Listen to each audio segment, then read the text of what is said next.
আমার ভাইরা, এবার আসেন হিন্দুদের ভগবান। হিন্দুদের কথা কেনা এগো কি খোদা একটা না অনেক?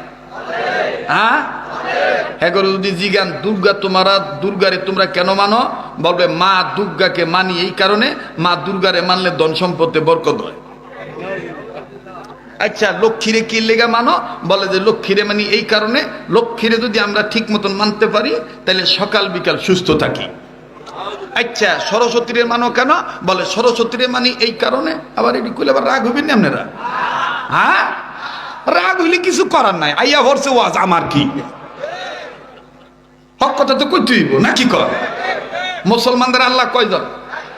যখন কয়জন? একজন। একবার ওই যে টাঙ্গাইল জেলায় আমার বন্ধুগণ ওয়াজ করতে গেছি, তো ওই সময় কীর্তনের সিজন আর কি।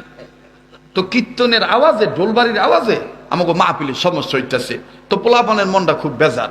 তো পোলাপান কয়, হুজুর আজকে ওয়াজ করে জুত পাইবেন না, কারণ হ্যাগো হরেন আমগো দিকে দিছে, তো অগর ঢোলের আওয়াজে আর ওই কীর্তনের আওয়াজে ওয়াজই বোঝা যাইবে না। তা আমি কই সমস্যা নাই, তো দুইটা হরেন অগর দিকে দিই। কয় কা?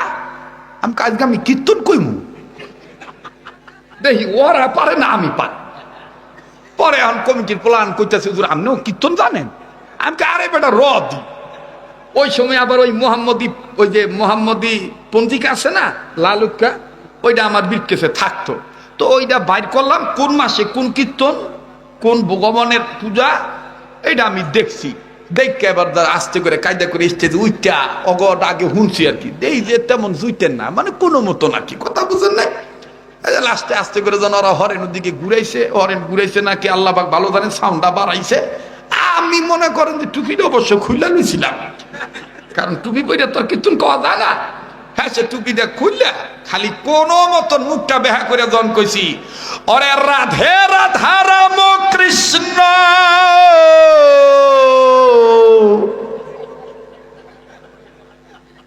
কৃষ্ণ কৃষ্ণ রাম রাধা হরে কৃষ্ণ। বোঝেনি তো আমার গলার আওয়াজ? আজকাল থেকে 11 বছর আগের কথা কইতেছি, অন্ত একটু বুড়া হইছি নাকি? গলায় তো আগের মতন তেমন জোর নাই। যখন এরকম কইয়া আস্তে করে যখন খালি জু উড়াইছি, ওরা দেখবেন ওই যে জু উড়াইলে একটু ভাবসাব লাগে না? হ্যাঁ, দেখবেন যে ওরা যদি কেউ পালা লয়, আমাকে মুসলমানের মধ্যে অনেক বয়াতি আছে, দেখবে হিন্দু আর মুসলমানের পালা লয়। হ্যাঁ, হিন্দু আর মুসলমানের পালা লয়। মুসলমানের সন্তান ওই লইছে রাম কৃষ্ণ, আর হ্যাঁ কি ওই লইছে হরে রাধা, মানে রাধা লইছে, কৃষ্ণ আর রাধার পালা। তা আমি আপনারা না মুসলমান? কয় না, ওদের জনগণকে বুঝানোর লেগা কৃষ্ণ আর রাধার পালা লইছিলাম। আমাকে দেশে অনেক মানুষ দেখবেন কয় যে হুজুর গো ওয়াজ শুনেও দিল নরম হয়, আবার বয়াতি গো গান শুনেও দিল নরম হয়। এরকম একদিন একটা সায়স্তা করছিলাম, ওই ফেরি পার হইতেছি, তো ওই বয়াতি গো পাইছি। তো বয়াতির লগে যে দোয়ারি থাকে না, ওরা ডাক দেখে আমারে গো আজকে ওয়াজ দিল কো, আমাকে এইদিকে, আমাকে তুমকো পালা আসিল কই? কই আমাকে এইদিকে। ওই চানাচুর খাইতেছে আর কইতেছে, হুজুর সমস্যা নাই, আপনি গো ওয়াজ হই না মানুষের দিল নরম হয়, আমাকে বয়াতি গো গান হই না মানুষের দিল নরম হয়। আমাকে তোর কথা শেষ হয়েছে? হইছে। আমাকে হন মুইটাও সিরামুড়ি বিজান যায়, টিউবওয়েলের পানি দেও সিরামুড়ি বিজান যায়। কথা কয় না? আরে কথা দি কস না তোরা ভাই, তোরা কথা কও। মুইটাও সিরামুড়ি বিজান যায়, টিউবওয়েলের পানি দিও সিরামুড়ি বিজান যায়। খালি পার্থক্য কইলো হালাল আর হারাম। কথা ঠিক না? আমাদের দেশে অনেক পোলাহান আছে, দেখবেন শ্বশুর আর শাশুড়ির খেদমত করে জান্নাত পাইতে চায়, আর আব্বার আর মায়ের বুড়ি খুঁয়া গাইলে ওই হেরময় মুইটা যেমন পানি চিরা বিজায়, আর এই আমরা যেমন মা বাবার সেবা করিয়া মনে করেন সই ভালো পানি দিয়ে চিরামুড়ি বিজাই।